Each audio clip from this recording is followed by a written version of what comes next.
Bonjour, suite de cette UE26. Aujourd'hui, discutons sur cette petite vidéo de l'homéostasie de l'eau. Alors, évidemment, l'homéostasie de l'eau, on parle de l'équilibre hydrique, un équilibre entre les apports d'eau et les pertes d'eau. Dans ces pertes d'eau, pardon, vous avez des pertes qui sont non contrôlable, une perte par la peau et par les poumons, par évaporation, qui dépend énormément des conditions de vie, de la chaleur, la quantité d'eau dans l'atmosphère. Et vous avez forcément un apport qui va permettre, cet apport-là est variable et permet de s'adapter justement aux pertes. Vous avez un mécanisme de la soif qui permet d'ajuster finalement la quantité de boisson et de nourriture par rapport à ces pertes qui, elles, sont variables. Vous avez également dans les apports, le métabolisme permet notamment par les réactions d'oxydation de la production d'eau, ça représente 0,3 litres, ça c'est invariable, donc ça ne nous intéresse pas tellement. Les pertes dans les selles un tout petit peu, mais ça c'est également plus ou moins variable, sauf évidemment en cas de pathologie comme une diarrhée. Dans ce cas-là, il faudrait augmenter les apports. Et enfin, vous avez ici une perte ici par les urines qui, elle, est bien évidemment variable. Cette perte par les urines va permettre de s'ajuster par rapport aux boissons de nourriture. Donc, si on reprend, vous avez un ajustement 1 des pertes qui, elles, peuvent être variables. Ces pertes sont compensées par le mécanisme de la soif, par la boisson et la nourriture. Et enfin, l'urine va permettre d'ajuster par rapport à ses apports. Ça, c'est variable et ça également, c'est variable. Au final, bien évidemment, vous devez avoir un équilibre, c'est-à-dire que entre les apports et les sorties, on doit finir à 0. Ce qui est très important, c'est de bien comprendre que dans l'urine, vous aurez plus ou moins d'eau. Vous aurez c'est marqué 1,5 litre par jour. Évidemment, cette valeur est extrêmement variable, puisqu'on peut produire beaucoup d'urine ou très peu, hein, soit une urine très diluée lorsqu'on est en excédent d'eau, soit une urine très concentrée lorsqu'on est en manque d'eau. Voilà, donc pour cet équilibre hydrique. Évidemment, on ne discute pas aujourd'hui de mécanisme de la soif qui permet d'ajuster les apports par rapport aux pertes. On va discuter ici de la fonction rénale, justement, donc la question, c'est comment l'organisme va réussir à adapter cette quantité d'urine et donc quantité d'eau en fonction de l'équilibre hydrique de l'organisme. Une petite remarque très importante, l'urine permet d'évacuer l'excès d'eau. Par contre, lorsqu'on manque d'eau, l'urine va permettre, c'est-à-dire une quantité d'urine moindre va permettre d'économiser l'eau, mais ne permet pas de rétablir l'équilibre. C'est-à-dire si l'organisme manque d'eau, c'est pas parce qu'on urine moins que l'on va gagner de l'eau. On en perd moins. Ça permet donc d'éviter d'amplifier la déshydratation, mais le seul mécanisme qui va permettre de combler un manque d'eau, c'est bien sûr l'apport d'eau et donc le mécanisme de la soif. Donc en résumé, l'urine va permettre surtout d'évacuer un excès, mais pas de regagner un manque. Alors, évidemment, une partie de la réabsorption d'eau va être sous contrôle hormonal, qu'on appelle l'hormone antidiurétique, ADH, qu'on appelait anciennement vasopressine. Lorsqu'on discute d'hormones, il faut, discuter quelle est la glande endocrine qui libère cette hormone. Pour le cas de l'ADH, c'est la neurohypophyse, appelée également post-hypophyse. Il faut discuter de quel type d'hormone on a, soit un acide aminé, soit un peptide, soit un stéroïde. Je vous rappelle, le stéroïde est un dérivé du cholestérol, c'est une hormone qui pénètre directement dans les cellules. Dans le cas de l'ADH, c'est un peptide. Quel est l'organe cible? Donc évidemment ici c'est les reins, plus précisément le néphron et encore plus précisément le tube collecteur. Quelle est la réponse de l'organe cible? Dans le cas de l'ADH, c'est une réabsorption, c'est-à-dire que le tube collecteur en présence d'ADH va permettre de réabsorber l'eau et donc de l'enlever de l'urine. Quel est le mode de l'action de l'hormone? Que fait au niveau de la cellule l'hormone précisément? Dans le cas de l'ADH, L'hormone ADH va permettre d'insérer des canaux de transport d'eau, des aquaporines, dans la membrane des cellules du tube collecteur. Et enfin, qu'est-ce qui dit à la glande endocrine, c'est-à-dire à la neurohypophyse, de libérer l'ADH ou de ne pas libérer l'ADH, et donc régulation de la libération de l'hormone. Le principe général, c'est que généralement dans les glandes endocrines, vous avez des récepteurs qui vont permettre de prendre des informations sur l'état de l'organisme et donc d'envoyer l'hormone ou pas. Ici, la régulation de la libération de l'hormone se fera par détection du manque d'eau qui vont permettre de stimuler la neurohypophyse qui va à ce moment-là libérer l'ADH. Si on discute de la glande endocrine, donc c'est la neurohypophyse ou post-hypophyse, hein, située ici dans la selle turcique. Donc vous avez la neurohypophyse qui est là, l'antéhypophyse qu'on appelle également l'adénohypophyse. Je rappelle que l'adénohypophyse est aussi en relation avec l'hypothalamus.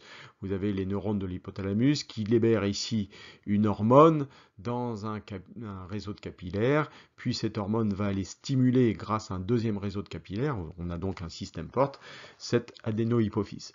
Dans la neurohypophyse, c'est plus simple. En fait, la neurohypophyse ne fait pas grand-chose. C'est juste l'endroit où se terminent les axones de l'hypothalamus. Donc, vous avez le corps neuronal ici dans l'hypothalamus. L'axone se termine ici par ce qu'on appelle un bouton terminal. Et c'est ici qu'il y aura sécrétion de l'hormone. C'est donc une neurohormone, puisque c'est une hormone qui est libérée directement par un neurone. Ça ressemble donc forcément à un neuromédiateur.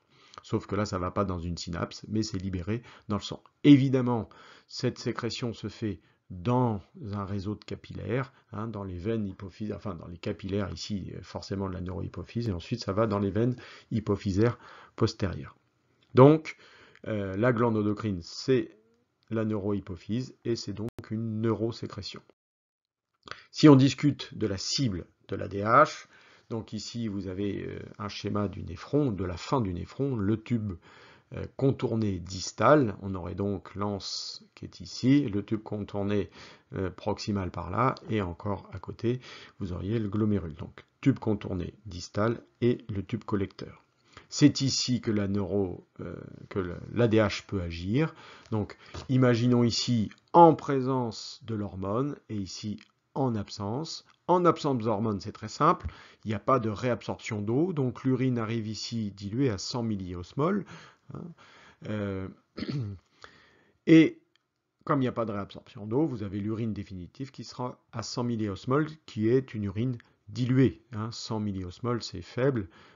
Le plasma est à 300 milliosmoles à peu près, et donc ici vous avez une urine qui est 3 fois plus diluée que le plasma. Donc c'est une urine qui contient beaucoup d'eau, parce qu'il n'y a pas de réabsorption ici. Si l'ADH est présent, c'est cette partie du schéma, alors l'eau va sortir de l'urine pour retourner dans le sang. On s'aperçoit que la concentration sanguine est plus forte que celle de l'urine. Donc tout simplement ici vous avez une urine par exemple qui est à 100 milliosmoles, ici vous avez un sang qui est à 300. Là c'est plus concentré en molécules que ici, donc globalement il y a plus d'eau ici que là, donc l'eau va pouvoir passer de l'urine en formation vers le sang. Donc tout au long du fait que vous descendez ici dans le tube collecteur, l'eau peut quitter l'urine pour aller dans le sang par un mécanisme de réabsorption. S'il y a beaucoup d'hormones, la réabsorption va se faire au maximum. S'il y a peu d'hormones, il y aura un peu de réabsorption. S'il n'y a pas du tout d'hormones, il n'y aura pas de réabsorption. Donc ici, vous avez le cas où il y aurait une réabsorption maximale et on arrive, après avoir réabsorbé toute cette eau-là, à une urine très concentrée, à 1200 milliosmoles. C'est donc une urine qui est 4 fois plus concentrée que le plasma. Il y aura donc ici peu d'urine, puisqu'il n'y a plus beaucoup d'eau, et ça sera une urine très concentrée. Donc ça, c'est une urine dans le cas où la personne serait déshydratée. On va réabsorber un maximum pour économiser l'eau. Et ici, ça serait un cas où vous avez une urine diluée, donc abondante, avec beaucoup d'eau. Et donc, ça serait le cas où une personne est justement, par exemple, en excédent d'eau. Voilà pour la cible de l'ADH. Le mécanisme d'action, vous avez ici le sang qui circulent, donc les capillaires péritubulaires, vous avez les cellules du tube collecteur ici, et bien sûr, de ce côté-là, l'urine en formation. Donc l'hormone arrive via le sang, vient se fixer en extérieur de la cellule, parce que c'est un peptide, via un récepteur.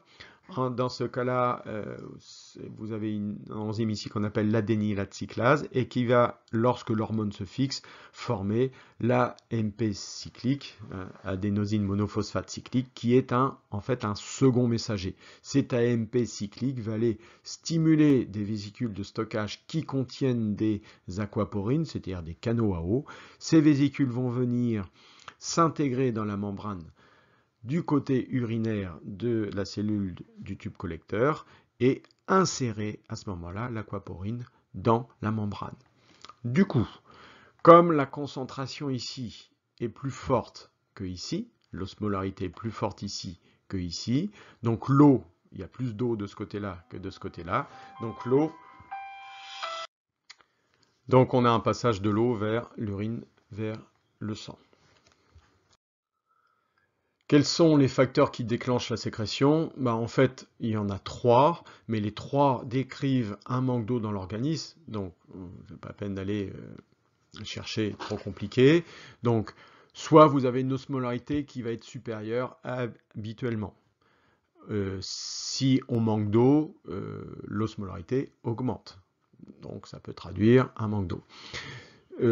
Diminution de l'étirement de l'oreillette, en fait tout simplement c'est la volémie, c'est-à-dire volume sanguin, le volume de sang présent. Donc si on manque d'eau, forcément il y a moins de sang, donc volémie se diminue. Si on manque d'eau, la volémie diminuant, alors la pression artérielle également va avoir tendance à diminuer. Donc vous voyez, ces 3 facteurs sont une traduction du manque d'eau. Donc l'osmolarité augmente, la volémie diminue ou la pression artérielle diminue. Tout ça, il faut comprendre la relation avec le manque d'eau. Dans les 3 cas, vous avez des récepteurs qui vont détecter ces changements, donc des barorécepteurs, récepteurs à pression pour la pression artérielle, des récepteurs hypothalamiques à l'osmolarité, qui vont aller stimuler des neurones et qui vont aller stimuler principalement les neurones hypothalamiques qui synthétisent l'ADH. Du coup, il y a sécrétion de l'ADH, de l'hormone, dans le sang. Cette hormone va aller vers sa cible, c'est-à-dire le tube collecteur du néphron, et vous allez avoir insertion de pores aqueux, donc d'aquaporine, dans la membrane de la cellule cible. Réponse finale, augmentation de la réabsorption d'eau. Encore une fois, l'augmentation de la réabsorption d'eau ne va pas résoudre le problème soit d'osmolarité, soit de volémie, soit de pression artérielle, mais va empêcher une augmentation de ce problème. On est donc bien ici sur des types de boucles de régulation et donc sur de l'homéostasie. Comment ça marche? Pourquoi on réussit à réabsorber l'eau dans le tube collecteur? Alors, il y a 2 choses qu'il faut voir, c'est le gradient médulaire, qui est le moteur qui va permettre ces réabsorptions d'eau. Et deuxièmement, c'est bien sûr l'action de l'ADH qui va introduire des aquaporines ici pour permettre cette réabsorption. Alors, si on discute du gradient médulaire, qui est le moteur de cette réabsorption d'eau, dans la liquide interstitiel autour du tube urinaire, donc tube contourné proximal, l'anse, tube distal et le tube collecteur. Donc, du côté liquide interstitiel, on a ici une concentration du côté cortical qui est à 300 milliosmoles, qui est la même concentration que le plasma, qui est donc la même concentration que l'urine primitive avant réabsorption, 300 milliosmoles. Dans la première partie tube proximal, je rappelle que vous avez une réabsorption très importante, 75%, 80% d'eau ici, mais également des ions. Donc l'urine qui arrive à la fin du tube contourné proximal a la même osmolarité, la même concentration. Il y a moins d'eau, mais aussi moins de molécules dans la même proportion, donc une osmolarité qui est égale au départ. Dans le liquide interstitiel, plus on s'enfonce dans la médulla, plus l'osmolarité est forte. On passe de 300 à 1200, les chiffres ne sont pas à connaître bien évidemment, mais c'est ce qu'on appelle le gradient médulaire. Faiblement concentré ici, fortement concentré ici. 300 millismoles, ça veut dire qu'il y a une certaine quantité d'eau là-dedans. 1200, ça veut dire qu'il y a beaucoup moins d'eau. La concentration moléculaire est beaucoup plus forte ici. Donc, ça représente moins d'eau. Donc, gradient médulaire, moins concentré. Plus vous allez profond dans la médula, plus c'est concentré. Du coup, l'urine qui arrive à 300, lorsqu'elle descend, ici elle est toujours à 300, comme ici il y a des aquaporines, 300 milliosmoles, 600 ici, là il y a beaucoup moins d'eau par rapport à ici, donc l'eau va pouvoir sortir par osmose. Et plus l'urine s'enfonce, et bien plus l'eau peut sortir pour aller équilibrer au final, tout au fond, la même osmolarité 1200 que dans le liquide interstitiel. Donc vous avez réabsorption d'eau pendant toute la descente due à ce gradient médulaire. Lorsque l'urine remonte ici, en fait, elle est très concentrée, peu d'eau, il n'y a pas de réabsorption d'eau. Par contre, vous avez une réabsorption ionique, notamment de sodium, qui se fait. Donc l'urine, lorsqu'elle arrive là, puisque le sodium est sorti principalement, vous avez maintenant une urine qui contient beaucoup moins d'ions par rapport à l'eau, et donc c'est une urine qui est maintenant plus diluée. Donc l'urine arrive ici à 100 diluée, et maintenant vous avez deux cas, soit il n'y a pas d'hormones, soit il y a l'hormone. S'il n'y a pas d'hormone, il n'y a pas de réabsorption. S'il y a l'hormone, il y a réabsorption. Tout simplement parce que là, comme l'urine arrive à 100, le liquide interstitiel, vous avez toujours le gradient médulaire, donc plus ça descend, plus l'eau peut sortir du tube collecteur. La question c'est, comment se met en place ce gradient médulaire? Vous avez deux choses. Ce gradient médulaire existe à cause de réabsorption de sodium dans l'anse ascendante. Et deuxièmement, il y a une histoire de contre-courant, donc un système contre-courant. Lorsque vous n'avez pas de contre-courant, vous avez une eau qui arrive à 0 degré et l'autre qui arrive à 100 degrés. Quand vous avez les échanges, finalement, les deux eaux ressortent à 100 degrés. Quand c'est à contre-courant, ça veut dire que vous avez le sens de circulation qui est opposé. L'eau arrive ici à 0 degré, l'eau ici arrive à 100 degrés, et les échanges vont se faire en contre-courant, ce qui fait que l'eau qui ressort ici est à 90 degrés. On a récupéré quasiment toutes les calories de l'eau qui arrivait là. En échange, évidemment, l'eau qui ressort est très froide. Voilà comment fonctionne un système contre-courant. Donc ça peut être utilisé par exemple pour les oiseaux qui ont des pattes sur des sols très froids. Leurs artères et leurs veines sont collées l'une à l'autre. Donc le sang arrive, c'est marqué 37, je ne suis pas sûr que pour l'oiseau ce soit 37. Donc le sang arrive chaud et au fur et à mesure qu'il descend, eh bien, il s'échange avec le sang qui remonte. Lorsque le sang arrive au niveau des pattes, il est très très froid et lorsqu'il remonte, il récupère petit à petit les calories du sang qui descend. Donc au final, vous voyez que le sang qui remonte dans la patte est à 35. On a une perte minime de température. S'il n'y avait pas ce système à contre-courant, le sang arriverait très chaud, perdrait toute sa chaleur au niveau des pattes et puis remonterait plus loin, mais avec une température très faible. L'oiseau aurait perdu, enfin l'animal aurait perdu toute la chaleur et donc serait obligé de compenser cette perte. Dans le tube urinaire, ce système de contre-courant va en fait être opposé à un système, donc là ici vous avez l'urine qui passe comme ceci, et en même temps vous auriez le sang qui passe dans le sens inverse, et donc l'eau passe au fur et à mesure dans le sang. Sur ce schéma on le voit mieux, l'urine passe ici, vous voyez, et système à contre-courant dans le sens opposé, comme ceci, ce qui permet de récupérer l'eau au fur et à mesure de l'urine vers le sang. On voit bien que l'osmolarité dans le sang augmente au fur et à mesure que ça descend, l'osmolarité dans l'urine augmente au fur et à mesure que ça descend, mais au final, l'urine qui arrive est à 300, l'urine qui ressort est à 100 parce qu'il y a un pompage de sodium, mais au niveau sanguin, le sang arrive à 300 et repart à 300 grâce à ce système à contre-courant. Ensuite, la deuxième origine du gradient médulaire, elle est située ici dans l'anse ascendante urinaire. Vous avez beaucoup de pompes sodium-potassium qui évacuent le sodium vers l'extérieur et qui mettent en place justement ce gradient. Puisqu'ici on pompe beaucoup de sodium, alors l'osmolarité qui est ici augmente. hein. Et donc ça va permettre effectivement la réabsorption d'eau dans la partie descendante. Dans la partie ascendante, il n'y a pas de réabsorption d'eau parce que justement c'est étanche à l'eau, il n'y a pas de possibilité de réabsorption d'eau.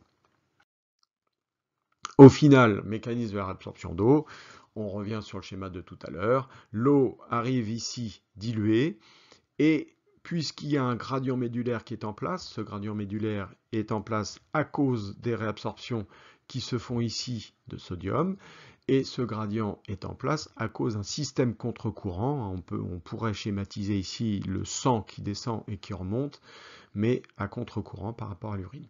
Donc, l'urine arrive ici diluée à 100 milliosmoles, et comme il y a un gradient médulaire, on peut réabsorber que si l'hormone ADH est présente.